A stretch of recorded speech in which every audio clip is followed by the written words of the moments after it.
So let's be clear. Yes, I believe in paranoia because sometimes they really are out to get you. Okay. And in college basketball, they truly are out to get you. If you don't believe for a second that your opponent is out to get you, you are not cut for this job, period. Let's talk about Auburn basketball real quick about why I am paranoid for nights like tonight. It's the ultimate look ahead game. The ultimate look ahead game. Missouri has 0 wins. That alone scares me to death. Absolutely scares me to death. 0 SEC wins. They're playing on their home floor for senior night. They want one win. All right. Maybe they'll get it in the tournament. Maybe they'll get it on the road on Saturday. Maybe they won't get it at all. But you don't want to face a team with absolutely nothing to lose. And that's who Auburn faced tonight. Was a team with absolutely nothing to lose. Oh, yes, I already mentioned it's their senior night. Let's remember that. Auburn's on the road for their last road game of the season because everything else is either home or neutral courts. That's a tough get. All right. There's no pep band. There's no walk-ons even. I don't even believe made the trip. Okay. There's no cheerleaders. There's no Aubie. There's a few fans in the stands, and that's it. It's a true road game, and in an environment that could be raucous, an environment that could be a dead gym. All right. You're also having to mix up your lineup for the third time this season. You reshuffled your lineup when Jalen went out. You made some changes. You gave Leor some serious playing time, and he stepped up to that plate. During that window of playing time from Jalen's injury through Leor's injury, Leor was averaging 5 points a game. We'll come back to that. So now you have to refigure that out. You have one less person in your rotation, being Leor. Chad Baker-Mazara on Saturday tweaked his ankle, missed half of the second half. Yes, he came back into the game, but he still fouled out on Saturday to finish up. He had the ankle thingy. KD bumped shins or bumped knees with somebody last game. He didn't play the entire second half last game. There's a lot of questions. And for the first time all season in the SEC play, you didn't play on Wednesday night like you have done. Every other week, you've played on Wednesday night. This is your only Tuesday night game of the season during SEC schedule play. All of those are the factors that Auburn faced. Here I am in 3 minutes and 4 seconds into the video, and I have not talked one bit about the game itself. That's the paranoia you need to have faced. And hopefully all of those are messages that were helped delivered, or maybe this team is just mature enough and can handle that on their own. I still believe in my heart of hearts, these college kids, yes, they're older in general speaking now because of all the new rules. But at the end of the day, they're still college kids, and sometimes you have to remind them of the obvious. I hope one of the assistant coaches reminded it of the obvious. I'm sure they did. All those are the factors playing tonight on the road. What did they do? They put up 101 points on Missouri. And the only reason they could probably have something to complain about is because the referees were blowing the whistles on everything humanly possible. It was not a good officiating game. I hope Missouri's complaining about the officiating as well. I thought both 55 and 14 were pushing off on every single shot, and we were getting called for the fouls every single time, but that's nitpicking. All right. 6 different players scored double digits for Auburn. That's a great thing. Game of the game ball, honestly, I think might go to Aiden Holloway.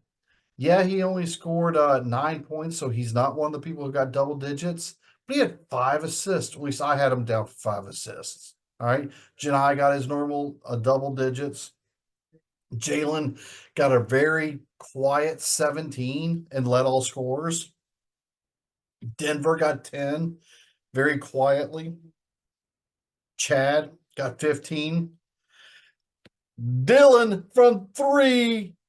And he warms up those 3-point shots, folks, before every game. So it's not like he was just 6'11" saying, "Hey, let me get the three ball in to get us to 101 from 98." He takes them enough to be able to make them at a high enough percentage. And so when you don't guard the guy, he gave us points. Well, he gave us more than points numbers 99, 100, and 101. He also got us the free throw beforehand. But 12 points, and he made the three pointer. Gotta love that. Trey Donaldson added 9 points as well. So he was right there on the line. We had a lot of balanced scoring throughout the night. Then again, listen to some of the scoring blocks. We had a 12, an 8, 11, a 4, a 9, and that's the first half. Second half scoring blocks. Check this out, folks. A 10, a 14, a 15, a 9, and a 9. Here's how you get those numbers. Offensive efficiency. Look at the very first possession of the second half. Well, very first possession of both games. You take the ball, you work it inside, and you give it to your can we say best player? The most scouted player against. How about that? Because I do feel like Auburn's pretty balanced. So Janai gets a lot of teams with pressure. You took it inside, you made the easy shot. What do you do the second time around? You took it inside, you made the easy shot. What do you do the third time? You took it inside, you looked it around, you kicked it out, and you made the open three-pointer. That's 7 points in the first three possessions. That's how you win the offensive efficiency battles. And that's why for the game, you got a 1.365 points per possession. And that's why this was a good night with scoring. Teams like Alabama score at lightning speeds. And then you can get hundreds of points that way as well, but their efficiency is not as good when you're just rushing shots. And look at their game tonight, because they couldn't get what the shots they liked. And look what happened to Bama going away, getting destroyed in Kentucky, and they don't let up.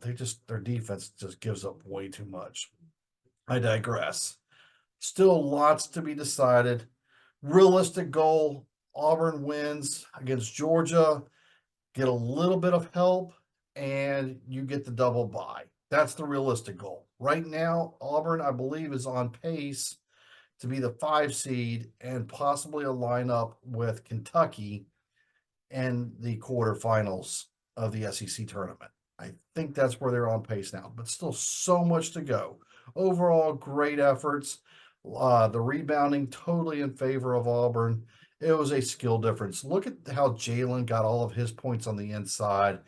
You could just tell he was the better basketball player and the better athlete than whoever they were matching him up with, like on 3 straight possessions. And that's where we were pulling away. 10-4, 14-9, 15-11. That was the pull away. And then the exclamation point was the under 8 timeout to the under 4 timeout when we went up 9-3. And by then it was over. It was extremely over by then.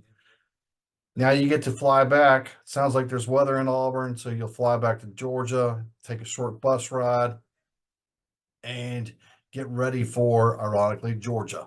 So, and close out your regular season. There it is. Lots of long video. Sorry about that. It was, but much needed for me to get this out of my system, because this was a huge win. I don't care if this was even considered a quad 4 win. I think it's a quad 3 win.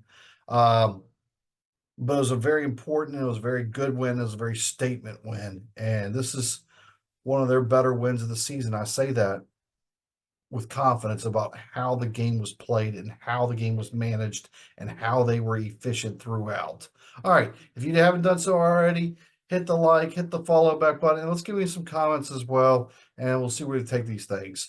All right. See you again on Saturday. War Eagle.